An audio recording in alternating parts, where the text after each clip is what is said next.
തിരിച്ചുള്ള യാത്രയിൽ കാറിൽ കയറിയപ്പോൾ മുതൽ നിർവികാരതയോടെ പുറത്തേക്ക് നോക്കിയിരിക്കുന്ന വേണിയെ മുന്നിലെ കണ്ണാടിയിൽ കൂടിയൊന്ന് നോക്കി നെടുവീർപ്പോടെ ഭദ്രൻ വീട്ടുമുറ്റത്തേക്ക് കാറ് കയറ്റി നിർത്തി. എന്നോട് പറഞ്ഞതെല്ലാം മാഷച്ചൻ അറിയാമായിരുന്നു.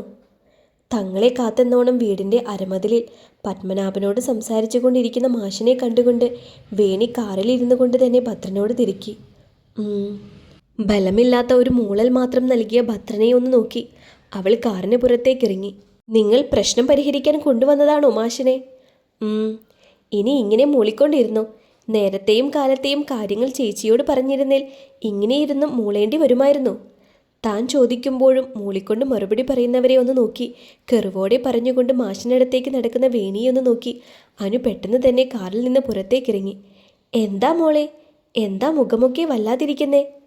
വാടിയ മുഖത്തോടെ പടികൾ കയറി ആരെയും നോക്കാതെ അകത്തേക്ക് പോകാൻ തുടങ്ങിയവളെ പുറകിൽ നിന്ന് വിളിച്ചുകൊണ്ട് പത്മനാഭൻ സംശയത്തോടെ ചോദിച്ചു. അത് ചേച്ചിക്കൊരു തലവേദന, ഒന്ന് കുളിച്ചൊക്കെ വരുമ്പോൾ ശരിയാകും അല്ലേ ചേച്ചി? മറുപടി പറയാൻ പോലും പറ്റാതെ അവശയായി നിൽക്കുന്നവളെ കണ്ടുകൊണ്ട് അവൾക്കൊപ്പം എത്തിച്ചേർന്ന് പിടിച്ചുകൊണ്ട് അനു അകത്തേക്ക് കയറി. തന്നെ കണ്ടാൽ വേണി എല്ലാ വയ്യായികയും മാറ്റി ഓടി വരേണ്ടതാണല്ലോ. എന്ത് പറ്റി? രണ്ടുപേരും പിണങ്ങിയോ? മാഷിൻ്റെ മുഖത്തേക്ക് നോക്കുക പോലും ചെയ്യാതെ അകത്തേക്ക് പോയ വേണിയെ ശ്രദ്ധിച്ചുകൊണ്ട് പത്മനാഭൻ മാഷിനോട് തിരക്കി. ഇന്ന് രാവിലെ ഫോൺ വിളിച്ച് വെച്ച 9:50 വരെ പിണങ്ങിയിട്ടില്ലായിരുന്നു. ഇനിതോ ആ വരുന്നവന്മാർ എനിക്കിട്ട് എന്ത് പണി തന്നു എന്നറിയില്ല. മുഖം കനത്തിൽ വെച്ചുകൊണ്ട് അകത്തേക്ക് വരുന്നവരെ നോക്കിക്കൊണ്ട് മാഷച്ചൻ പറഞ്ഞു. എന്താ പിള്ളേരെ, നീയൊക്കെ വിളിച്ചു വരാൻ പറഞ്ഞതുകൊണ്ട് വന്നതല്ലേ ഞാൻ. വന്നപ്പോൾ ദാ എല്ലാ എണ്ണവും മുഖം വീർപ്പിച്ച് വെച്ചിരിക്കുന്നു. കാര്യം പറ നിങ്ങൾ. നോക്കേണ്ട, പത്മനാഭന് എല്ലാം അറിയാം. എല്ലാം അറിഞ്ഞിട്ട് തന്നെയാ വേണിയുമായുള്ള നിന്റെ കല്യാണം നടത്താൻ എൻ്റെ കൂടെ നിന്നത്. തൻ്റെ ചോദ്യം കേട്ടുകൊണ്ട് പത്മനാഭനെ മുഖമുയർത്തി നോക്കുന്ന ഭദ്രനെ കണ്ടുകൊണ്ട് മാഷ് പറഞ്ഞു. എല്ലാം എന്ന് വെച്ചാൽ? എല്ലാം. ഭദ്രൻ്റെ ചോദ്യം കേട്ടുകൊണ്ട് മാഷച്ചൻ പുഞ്ചിരിയോടെ പറഞ്ഞു. ഇനി കാര്യം പറ, എന്താ പ്രശ്നം? പത്മനാഭൻ്റെ മുഖത്തെ നേർത്ത ചിരിയിലേക്ക് നോക്കി പകപ്പോടെ നിൽക്കുന്ന ഭദ്രനോട് മാഷച്ചൻ ഒന്നുകൂടി എടുത്ത് ചോദിച്ചു. വേണി അറിഞ്ഞു. വീടിനകത്തേക്ക് ഒന്ന് നോക്കി ആരുമില്ലെന്ന് ഉറപ്പിച്ചുകൊണ്ട് ഭദ്രൻ പറഞ്ഞു. എന്ത്? ആകാശ് ഞങ്ങളുടെ കൂടെ പഠിച്ചതാണെന്ന് നിങ്ങൾ പറഞ്ഞു? അതോ അവൾ കണ്ടുപിടിച്ചതോ? വേണി കണ്ടുപിടിച്ചു. മാഷിൻ്റെ ഭാവമാറ്റമില്ലാതെയുള്ള ചോദ്യം കേട്ടുകൊണ്ട് ഭദ്രൻ സംശയത്തോടെ പറഞ്ഞു. എന്നായാലും അറിയേണ്ടതല്ലേ, അത് കഴിഞ്ഞു എന്ന് വിചാരിച്ചാൽ മതി. ആകാശം മരിച്ചത് എങ്ങനെയെന്ന് ചോദ്യം വന്നു. നിങ്ങൾ പറഞ്ഞില്ലല്ലോ. ഇല്ല. അതും കഴിഞ്ഞു. പിന്നെന്താ പ്രശ്നം? എന്താ മാഷേ ഇത് ഇങ്ങനെ സിമ്പിളായി പറയുന്നേ? വേണി ഇനി ബാക്കി കൂടി അറിഞ്ഞാലുള്ള അവസ്ഥ അതോർത്തിട്ട് എനിക്ക് എന്തൊക്കെയോ ഒരു ഭയം തോന്നുന്നു. ഭാവമാറ്റം ഏതുമില്ലാതെ നിസ്സാരമായി പറയുന്ന മാഷിനെ ഒന്ന് നോക്കി ഭദ്രൻ വല്ലായ്മയോടെ പറഞ്ഞു. ഭദ്ര, അവൾ എന്നായാലും അറിയുമെന്ന് നിനക്കറിയില്ലായിരുന്നോ? എത്രയോ വട്ടം ഞാൻ പറഞ്ഞു. എല്ലാം പറഞ്ഞില്ലേലും വേണ്ട, ആകാശിനെ അറിയാമെന്നെങ്കിലും പറയാൻ. അപ്പോഴും നീയൊക്കെ എന്താ പറഞ്ഞത്? പറയുമ്പോൾ എല്ലാം പറയേണ്ടി വരില്ലേന്ന്. ഇപ്പോൾ എന്തായി? അവൾ സ്വയം കണ്ടുപിടിച്ചില്ലേ? ബാക്കി കൂടി അവൾ സ്വയം കണ്ടുപിടിക്കാനുള്ള അവസരം കൊടുക്കാതെ പ്രശ്നങ്ങളെല്ലാം പരിഹരിച്ചിട്ട് വേഗം തന്നെ വേണിയോട് പറയാൻ നോക്ക്. ഭദ്രൻ്റെ അടുത്തേക്ക് പോയി അവൻ്റെ തോളിൽ ചേർത്ത് പിടിച്ചുകൊണ്ട് മാഷ് പറഞ്ഞു. ഒന്നുമില്ലാടോ, ആ പെണ്ണിനെ ആരോടും പിണങ്ങാനൊന്നും അറിഞ്ഞൂടാ. ഭദ്രൻ്റെ മനസ്സറിഞ്ഞപ്പോൾ മാഷ് ചിരിയോടെ പറഞ്ഞു. പോയി ഒന്ന് കുളിച്ചിട്ട് വാ ചേച്ചി, അപ്പോഴേക്കും മനസ്സൊന്ന് ശാന്തമാകും. തൻ്റെ റൂമിലേക്ക് പോവാതെ അനുവിൻ്റെ മുറിയിൽ കയറി ബെഡിലിരിക്കുന്ന വേണിക്കരികിലേക്ക് വന്നുകൊണ്ട് അനു പറഞ്ഞു. അത് കേട്ടതും മറുത്തൊന്നും പറയാതെ അവൾ ബാത്റൂമിലേക്ക് നടന്നു. ഞാൻ താഴെ ബാത്റൂമിൽ പോയി കുളിച്ചിട്ട് വന്നതാ. കുളിച്ചിറങ്ങിയ വേണിക്കരികിലേക്ക് വന്ന് അവളുടെ കയ്യിലെ ടർക്കി മേടിച്ച് വെള്ളം ഇറ്റി വീണുകൊണ്ടിരിക്കുന്ന തലമുടി തൂർത്തി കൊടുത്തുകൊണ്ട് അനു പറഞ്ഞു. വിശക്കുന്നുണ്ടോ ചേച്ചിക്ക്? എങ്കിൽ വാ, നമുക്ക് 2 പേർക്കും ഒന്ന് ഉറങ്ങിയിട്ട് താഴെ പോകാം. ഞാൻ അമ്മയോട് പറഞ്ഞിട്ടാ വന്നേ ഉറങ്ങാൻ പോവാന്ന്. താഴേന്ന് വിളിക്കണ്ടാന്ന്. തല വിലങ്ങനെ ആട്ടി മറുപടി പറഞ്ഞവളെ ചേർത്ത് പിടിച്ച് ബെഡിലേക്ക് ഇരുത്തിക്കൊണ്ട് അനു പറഞ്ഞു. മാഷച്ചൻ? മാഷ് പോയി. അവിടെ വീട്ടിൽ ട്യൂഷൻ പഠിക്കാൻ വരുന്നവരില്ലേ, ചേച്ചിയെ കണ്ട് പെട്ടെന്ന് തിരിച്ചു പോകാമെന്ന് കരുതി വന്നതാണ്. നാളെ വരാമെന്ന് പറഞ്ഞു. വേണി ചോദിക്കുന്നത് കേട്ട് മറുപടി കൊടുത്തുകൊണ്ട് അവളെ ബെഡിലേക്ക് കിടത്തി അവളും കൂടെ കിടന്നുകൊണ്ട് കണ്ണടച്ചു. ഒരുപാട് കരഞ്ഞതിൻ്റെ ഫലമായി വേണിയുടെ കണ്ണുകളും പതുക്കെ അടഞ്ഞു വന്നു. കുറവുണ്ടോ മോളെ? നീണ്ട നേരത്തെ ഉറക്കത്തിനു ശേഷം അനുവിനൊപ്പം കഴിക്കാനിരുന്ന വേണിക്കരികിൽ വന്നുകൊണ്ട് തലയിൽ തടവിക്കൊണ്ട് ജാനകിയമ്മ സ്നേഹത്തോടെ ചോദിച്ചു. ഉണ്ട് വല്യമ്മേ. തലയാട്ടി നേർത്ത ചിരിയോടെ പറയുന്നവളെ നോക്കി മറുവശത്തായി അരവിന്ദും കഴിക്കാനിരുന്നിരുന്നു. ഭദ്രൻ എവിടെ മോനെ? നിന്റെ കൂടെ ഉണ്ടായിരുന്നല്ലോ. വന്നിട്ട് ഇതുവരെയായി ഒന്നും കഴിച്ചില്ലല്ലോ അവൻ. വിശപ്പില്ലാന്ന് പറഞ്ഞു. അത്രയും നേരം മുഖമുയർത്താതെ കഴിച്ചുകൊണ്ടിരുന്നവൾ അരവിന്ദൻ പറഞ്ഞത് കേട്ടുകൊണ്ട് കുറച്ചു നേരം അനങ്ങാതെ ഇരുന്ന ശേഷം അവിടെ നിന്നും എഴുന്നേറ്റു. എന്താ മോളെ, കഴിച്ചില്ലല്ലോ മുഴുവൻ? മതി വല്യമ്മേ, നിറഞ്ഞു. കൈ കഴുകിക്കൊണ്ട് നിൽക്കെ തന്നെ അവൾ ജാനകിയമ്മയോട് മറുപടി പറഞ്ഞുകൊണ്ട് പടികൾ കയറി. ഇതിപ്പോൾ പിള്ളേർക്കെല്ലാം എന്താ പറ്റിയേ? ഒന്നിനും വിശപ്പില്ലല്ലോ. പടികൾ കയറുന്ന വേണിയെയും പാത്രത്തിൽ ആഹാരം നുള്ളിയിരിക്കുന്ന അരവിന്ദനെയും ഒന്ന് നോക്കി ജാനകിയമ്മ ഒരു നെടുവീർപ്പോടെ അടുക്കളയിലേക്ക് നടന്നു. ബാൽക്കണിയിൽ നിന്നും മുറിയിലേക്ക് വന്നവൻ ബെഡിൽ മറുവശത്തേക്ക് തിരിഞ്ഞു കിടക്കുന്ന വേണിയെ കണ്ടുകൊണ്ട് ഒരു ആശ്വാസത്തോടെ അകത്തേക്ക് കയറി കതകടച്ചുകൊണ്ട് ബെഡിലേക്ക് വന്നിരുന്നു. തൻ്റെ കൺമുന്നിൽ വരാതെ കുറച്ച് വിഷമിപ്പിക്കുമെന്ന് വിചാരിച്ചവൾ കട്ടിൽ വരെയെങ്കിലും എത്തിയല്ലോ എന്ന സമാധാനത്തോടെ അവൻ ബെഡ് ലാമ്പ് ഓണാക്കി വെച്ചുകൊണ്ട് കട്ടിലിലേക്ക് കിടന്നു. വേണി, ഞാൻ മനഃപൂർവ്വം അങ്ങനെ കിടന്നിട്ട് ഏറെ നേരമായിട്ടും പതിവായി നെഞ്ചിൽ കിടന്നുറങ്ങിയവളില്ലാതെ ഉറക്കം വരാത്തവൻ എന്ത് പറഞ്ഞ് അവളെ സമാധാനിപ്പിക്കുമെന്ന പതർച്ചയോടെ പറഞ്ഞു തുടങ്ങി. മനഃപൂർവ്വമായിരുന്നില്ല വേണി. തന്നെ വിഷമിപ്പിക്കുന്ന കാര്യമാണെങ്കിൽ പറയാതെ ഇരിക്കുന്നതല്ലേ നല്ലത് എന്ന് വിചാരിച്ചു. എന്ന് വെച്ച് ഒരിക്കലും പറയുമായിരുന്നില്ല എന്നല്ല, പറയുമായിരുന്നു. ഒരു നാൾ കുറച്ചധികം കാര്യങ്ങൾ കൂടി തനിക്ക് അറിയാൻ വേണ്ടി. തനിക്കെതിരെ കിടന്നവളെ തലചെരിച്ച് നോക്കി അവൾ ഉറങ്ങിയിട്ടില്ല എന്ന ചലനത്തിൽ നിന്ന് മനസ്സിലാക്കിക്കൊണ്ട് അവൻ പറഞ്ഞുകൊണ്ടിരുന്നു. പിണക്കം മാറിയില്ലടോ? സാരില്ല, എനിക്ക് മനസ്സിലാകും. എൻ്റെ തെറ്റ് തന്നെയാ. ഇനി ഞാൻ തന്നെ ഫോഴ്സ് ചെയ്യില്ല. തൻ്റെ മൗനമാണ് എനിക്കുള്ള ശിക്ഷ എങ്കിൽ അത് ഞാൻ സ്വീകരിക്കാം. താൻ പറഞ്ഞതൊന്നും തന്നെ അവളുടെ ദേഷ്യത്തെ മയപ്പെടുത്തിയില്ല എന്ന ബോധ്യത്തിൽ തിരിഞ്ഞു തന്നെ കിടന്നവളെ ഒന്ന് നോക്കി നെഞ്ചിൽ ഉരുണ്ടുകൂടിയ വിഷമം ദീർഘനിശ്വാസമാക്കിക്കൊണ്ട് അവൻ കൈകൾ കണ്ണിന് മുകളിൽ വെച്ചുകൊണ്ട് കണ്ണുകൾ അടച്ചു.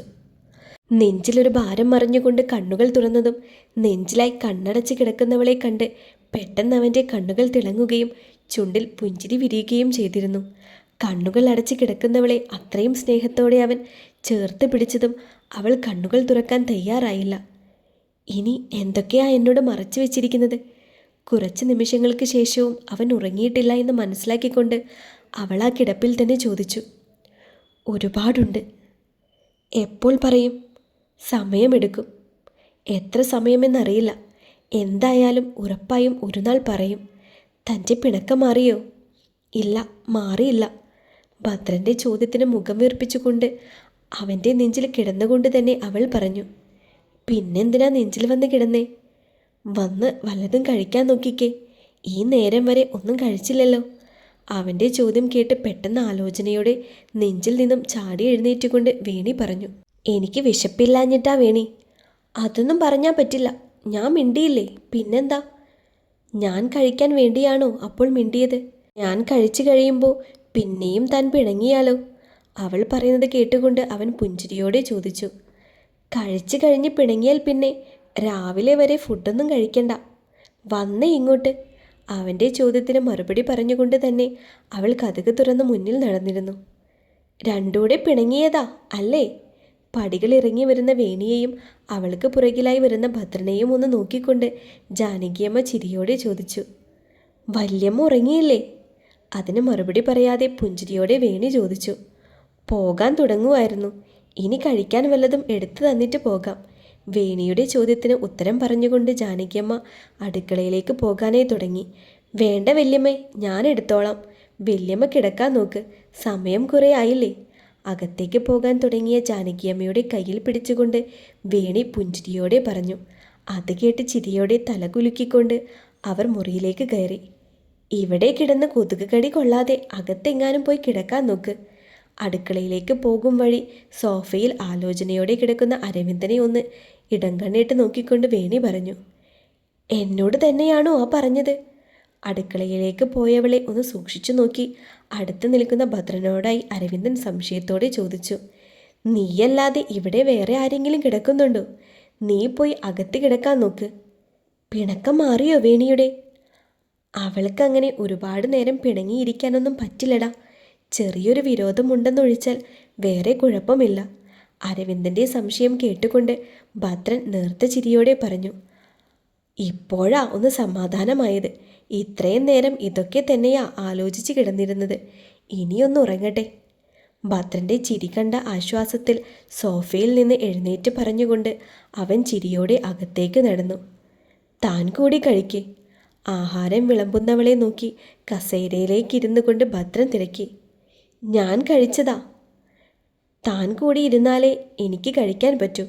എനിക്കൊറ്റയ്ക്ക് ഇരുന്ന് കഴിക്കാൻ പറ്റില്ല. വേണി പറയുന്നത് കേട്ട് പ്ലേറ്റ് കുറച്ച് മുന്നിലേക്ക് മാറ്റി വെച്ചുകൊണ്ട് അവൻ ഗൗരവത്തോടെ പറഞ്ഞു. അവനെ ഒന്ന് സൂക്ഷിച്ചു നോക്കി നീക്കി വെച്ച പ്ലേറ്റ് അവൻ്റെ മുന്നിലേക്ക് തന്നെ വെച്ച് ആഹാരം വിളമ്പിയ ശേഷം അവനടുത്തുള്ള കസേരയിൽ അവളും ഇരുന്നിരുന്നു. എനിക്ക് വിശപ്പ്. മുന്നിലേക്ക് നീട്ടിയ ഉരുളയിലേക്ക് നോക്കി വേണി പറയാൻ തുടങ്ങിയതും അവൻ്റെ നോട്ടം കണ്ടുകൊണ്ട് അവൾ വാതുറന്നു പോയിരുന്നു. പിണങ്ങാനും പറ്റുന്നില്ലല്ലോ ഈശ്വര. കാരണമില്ലാതെ എന്നിൽ നിന്ന് ഇതൊക്കെ മറച്ചു വെക്കേണ്ട ആവശ്യം ഭദ്രേട്ടനില്ലല്ലോ. മാഷറിഞ്ഞിട്ടും എന്നോട് മറച്ചു വെച്ചുവെങ്കിൽ അതിന് പിന്നിൽ എന്തേലും കാരണം കാണാതെ ഇരിക്കില്ല. പക്ഷേ എത്ര ആലോചിച്ചിട്ടും അതെന്താണെന്ന് മനസ്സിലാകുന്നുമില്ല. ഓരോ ഉരുളയായി വായിലേക്ക് വെച്ച് തരുന്നവനെ നോക്കി അവൾ മനസ്സിൽ ആലോചിച്ചു കൊണ്ടിരുന്നു. ഇപ്പോൾ പിണക്കം മാറിയോടോ? ഇല്ല, ഇപ്പോഴൊന്നും അത് മാറുകയുമില്ല. കഴിച്ച് തിരിച്ച് റൂമിൽ വന്ന് കിടക്കുന്നതിൻ്റെ ഇടയിൽ തന്നെ പലവട്ടം ആ ചോദ്യം തന്നെ ആവർത്തിക്കുന്നവനെ ഒന്ന് മുഖമുയർത്തി നോക്കി ഉറപ്പോടെ പറഞ്ഞുകൊണ്ട് അവൾ തിരിച്ച് അവൻ്റെ നെഞ്ചിൽ തന്നെ വന്ന് കിടന്നു. എങ്കിൽ പിണക്കം മാറാൻ ഞാൻ ഇതുവരെ പറയാതെ വെച്ചതിൽ ഒരു കാര്യം കൂടി പറയട്ടെ. എന്ത് കാര്യം? ഭദ്രൻ്റെ നെഞ്ചിൽ കിടന്നവൾ സംശയത്തോടെ മുഖമുയർത്തി നോക്കിക്കൊണ്ട് ചോദിച്ചു. അത് പറഞ്ഞാൽ പിണക്കം മാറ്റുമോ? കേട്ട ശേഷം ആലോചിക്കാം. രഹസ്യം തന്നെ ആയിരിക്കുകയും വേണം. ഭദ്രൻ പറയുന്നത് കേൾക്കാൻ ആകാംക്ഷയുണ്ടെങ്കിലും അവൾ അങ്ങനെയാണ് പറഞ്ഞത്. ശരി. കാര്യം എന്താണെന്ന് വെച്ചാൽ, തനിക്കെന്നോട് ഒരു ഇഷ്ടം തോന്നിയിരുന്നില്ലേ പണ്ട്? ഒരു കള്ളച്ചിരിയോടെ ഭദ്രൻ ചോദിച്ചു. ആ, അങ്ങനെയൊരു അബദ്ധം സംഭവിച്ചു. അത് ഞാൻ പറഞ്ഞതാണല്ലോ. പിന്നെന്താ? അവനിൽ തന്നെ മിഴിയുറപ്പിച്ചുകൊണ്ട് പറഞ്ഞു വന്നവൾ ഭദ്രൻ്റെ കൂർപ്പിച്ച നോട്ടം കണ്ട് തല താഴ്ത്തി അവൻ്റെ നെഞ്ചിലേക്ക് തന്നെ വെച്ചുകൊണ്ട് ബാക്കി ചോദിച്ചു. അതുപോലെയൊരിഷ്ടം എനിക്ക് ഒരാളോടുണ്ടായിരുന്നു എന്ന് പറഞ്ഞാൽ താൻ വിശ്വസിക്കുമോ? ഇല്ല, വിശ്വസിക്കില്ല. ഭദ്രൻ്റെ വാക്കുകളിൽ ആദ്യം ഒന്ന് നെഞ്ചിടിപ്പ് കൂടിയെങ്കിലും അവൾ പെട്ടെന്ന് തന്നെ മറുപടി പറഞ്ഞു. അതെന്താ, എനിക്ക് പ്രേമിച്ചൂടെ? പ്രേമിക്കുന്നത് തെറ്റില്ല, പക്ഷേ ഭദ്രേട്ടൻ പ്രേമിച്ചിട്ടില്ല. ഭദ്രൻ്റെ ചോദ്യം കേട്ടുകൊണ്ട് അവൾ ഉറപ്പോടെ പറഞ്ഞു. അതെന്താ ഇത്ര ഉറപ്പ്? അവളുടെ ഉറപ്പോടെയുള്ള മറുപടി കേട്ടുകൊണ്ട് ഭദ്രൻ സംശയത്തോടെ ചോദിച്ചു. ഉറപ്പുണ്ട്. കാരണം അങ്ങനെയൊരു പെണ്ണിനെ ഭദ്രേട്ടൻ സ്നേഹിച്ചിരുന്നുവെങ്കിൽ ഞാൻ ഭദ്രേട്ടൻ്റെ ഭാര്യയായി ഇവിടെ ഉണ്ടാകില്ലായിരുന്നല്ലോ. അങ്ങനെ വന്നെങ്കിൽ തന്നെ ഭദ്രേട്ടന് എന്നെ സ്നേഹിക്കാൻ കഴിയുമായിരുന്നില്ല. എങ്കിൽ ഈ പറഞ്ഞതിൽ തെറ്റുപറ്റി വേണി. ഞാനൊരാളെ സ്നേഹിച്ചിരുന്നു, ഒരുപാട്. എൻ്റെ പാതിയാക്കാൻ ആഗ്രഹിക്കുകയും ചെയ്തിരുന്നു. അവൾ പറഞ്ഞത് തിരുത്തിക്കൊണ്ട് അവൻ പറഞ്ഞു.